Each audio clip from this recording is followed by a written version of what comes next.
नमस्कार मित्रांनो. जिद्द, चिकाटी, मेहनत आणि आत्मविश्वास हे 4 मूलभूत गुण मेष राशीमध्ये दिसतात. आणि याच्या जोडीला सगळ्यात महत्त्वाचे म्हणजे त्यांच्यामध्ये निरंतर वाहणारी ऊर्जा. याचा अनुभव मेष राशीने जानेवारी महिन्यामध्ये नक्कीच घेतलेला असेल.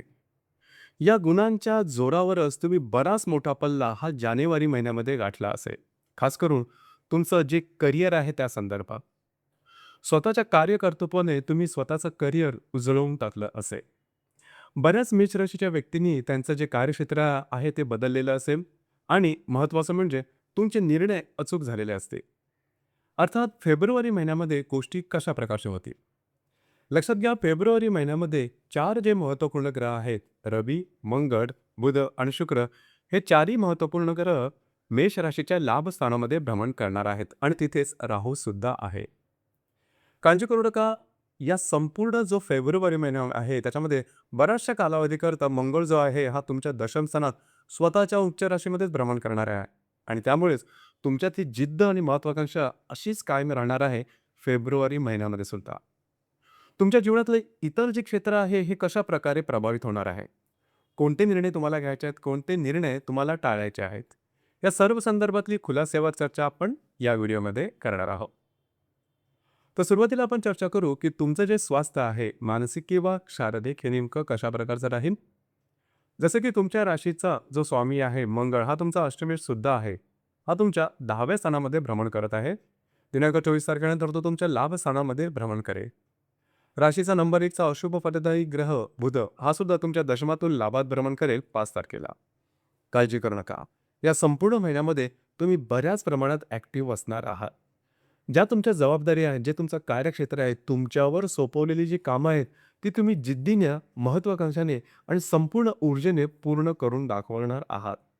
म्हणजे तुमच्यातला जो मीपणा आहे, तुमच्यातली जी महत्त्वाकांक्षी जी शक्ती आहे, त्याचा प्रत्यक्ष अनुभव हा फेब्रुवारी महिन्यामध्ये दिसून येणार आहे.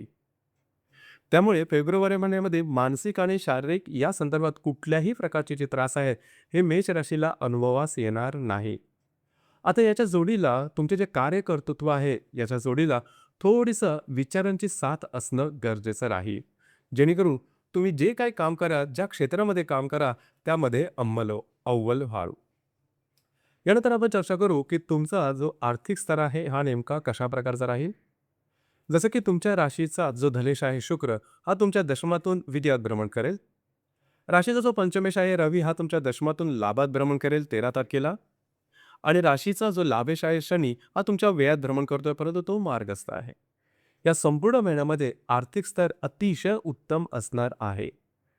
याआधी तुम्ही जी काही कामं केलेली आहे, त्याचं उत्तम रिटर्न्स तुम्हाला मिळणार आहे. जे पैसे तुमचे अडकलेले आहेत, जे तुमचे लाभ पूर्ण झालेले आहेत, ते सुद्धा तुम्हाला मिळणार आहे. इथे मात्र एकच गोष्ट सांगावीशी वाटते, की पैशाचा जो ओघ आहे, हा व्यवस्थित आणि निरंतर चालू राहणार आहे. फक्त खर्च हा जो तुमचा वीक पॉइंट आहे, तिथे थोडं लक्ष देणं गरजेचं राहील.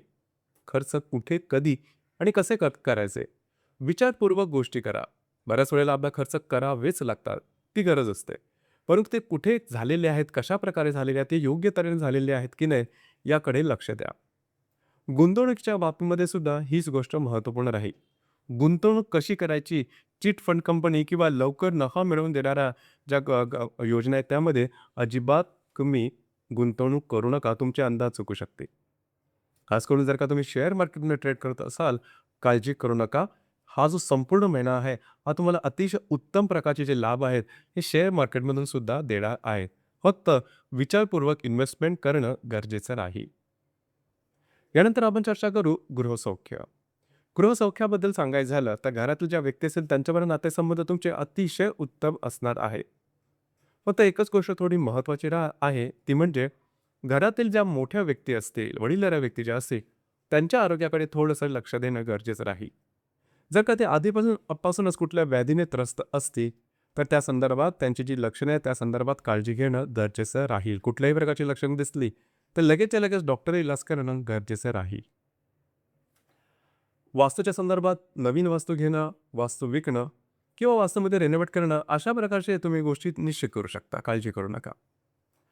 याचप्रमाणे लव्ह लाईफ किंवा रिलेशनशिप याबद्दल सांगायचं झालं तर राशीचा जो पंचमेश आहे रवी हा तुमच्या दशमातून तुमच्या लाभस्थानामध्ये भ्रमण करणार आहे. पण थोड्याफार प्रमाणात तुम्ही बघितलेलं असेल की जानेवारी महिन्यामध्ये तुमच्यामध्ये आणि तुमच्या रिलेशनशिपमध्ये असणाऱ्या व्यक्तीमध्ये छोट्या मोठ्या कारणामुळे वादविवाद झालेले असते. तो तुम्ही त्याला आपण म्हणतो किंवा चहाच्या कपातली वादळं. अर्थात याचा अनुभव थोडाफार या फेब्रुवारी महिन्यामध्ये सुद्धा राहणार आहे.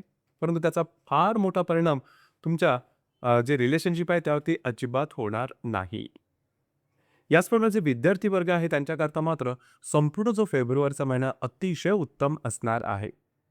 तुम्ही जी काही तयारी केलेली असेल परीक्षेची त्या संदर्भात चांगले रिझल्ट्स तुमच्या समोर येणार आहेत. सगळ्यात महत्त्वाचं म्हणजे तुमचा कॉन्फिडन्स किंवा तुमचा जो आत्मविश्वास आहे हा जबरदस्त दिसणार आहे. आता याचा अर्थ असा नाही की ग्रह तुमच्या बाजूने आहे म्हणून तुम्ही तुमचे प्रयत्न सोडावे असं अजिबात नाही. प्रयत्न टिकवून ठेवा. ही गोष्ट मात्र निश्चित की तुम्ही केलेल्या प्रयत्नांना योग्य ते फळ हे मिळणार आहे. त्याच्यामुळे तुमचे जे प्रयत्न आहेत ते आणखी थोडेसे जोरदारपणे पुढे सरकवा. यानंतर आपण चर्चा करू वैवाहिक जीवनाबद्दल. मेष राशीकरता वैवाहिक जीवनाचा जो कारक आहे तो आहे शुक्र. हा तुमच्या दशमातून लाभात भ्रमण करेल दिनांक 5 तारखेला. जर तुम्ही विवाहित असाल तर वैवाहिक जोडीदारावरचे नातेसंबंध अतिशय सुव्यवस्थित राहणार आहे. जर का ह्याच्या आधी छोट्या मोठ्या कारणामुळे वादविवाद झालेले असतील तर ते पूर्णपणे निवडून निघणार आहेत. काळजी करू नका. ज्या विवाहसुख व्यक्ती आहेत मेष राशींच्या त्यांच्याकरता हा जो संपूर्ण महिना अतिशय उत्तम असणार आहे.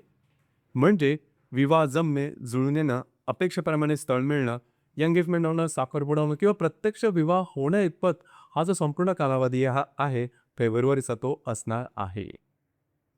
यानंतर आपण चर्चा करू की तुमचं जे कार्यक्षेत्र आहे, करिअर आहे, हे नेमकं कशा प्रकारचं राहील. बऱ्याच प्रमाणात तुम्ही बघितलं असेल की जानेवारी महिन्यामध्ये तुमच्या करिअरच्या बाबतीमध्ये बरेचसे चढ उतार तुम्ही बघितलेले असेल, पण हे चढ उतार पॉझिटिव्ह असते. तुम्ही तुमच्या कार्यकर्तृत्वाने तुमचा ठसा नक्कीच उमटवला असेल.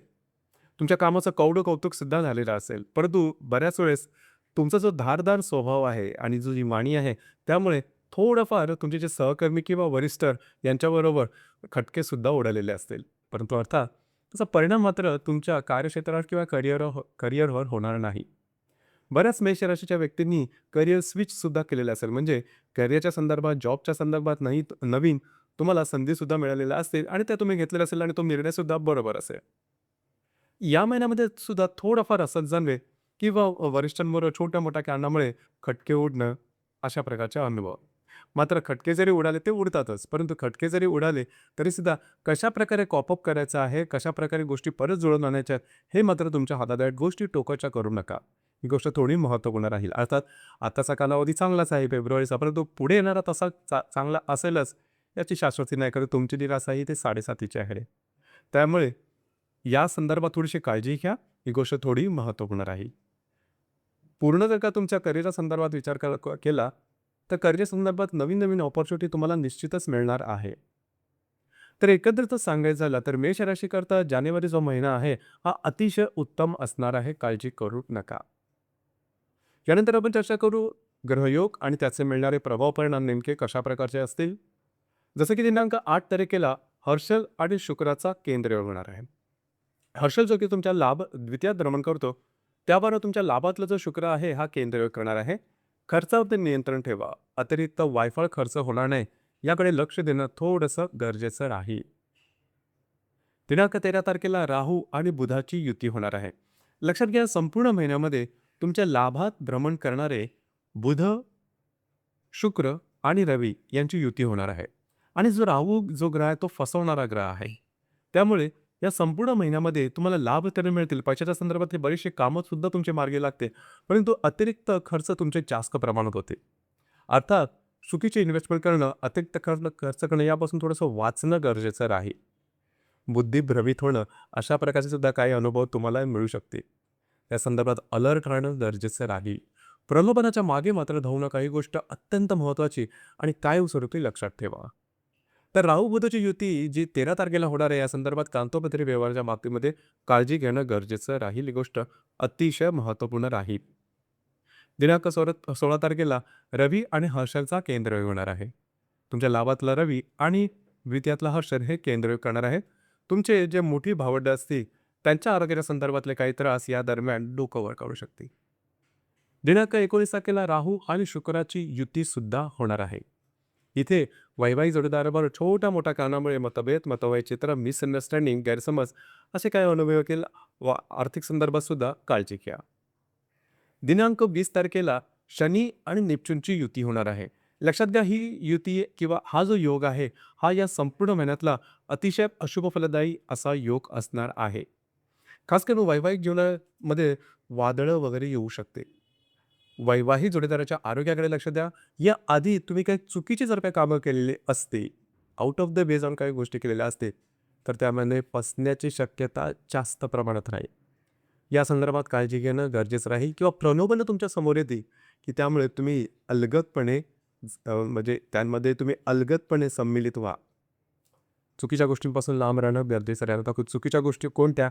तर तुम्हालाही चांगलंच ठाऊक असेल. यानंतर दिनांक 22 तारखेला शुक्र आणि गुरुचा त्रिकोण योग होणार आहे. शुक्र जो की तुमच्या लाभस्थानामध्ये भ्रमण करतोय, त्याबरोबर तृतीयातला जो गुरु आहे, हा त्रिकोण योग करणार आहे.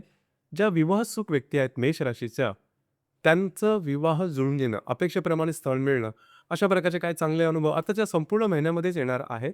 त्यामुळे त्यासाठी सुद्धा तयार राहा. याचप्रमाणे दिनांक 27 तारखेला मंगळ आणि हर्षलचा केंद्रयोग होणार आहे.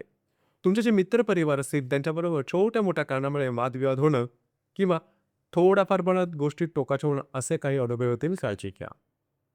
28 तारखेला होणारा जो योग आहे, हा सुद्धा अतिशय महत्त्वपूर्ण आणि अशुभ फलदायी अशा प्रकारचा योग आहे. रवी आणि राहूची जी युती आहे, हे तुमच्या लाभस्थानामध्ये होणार आहे.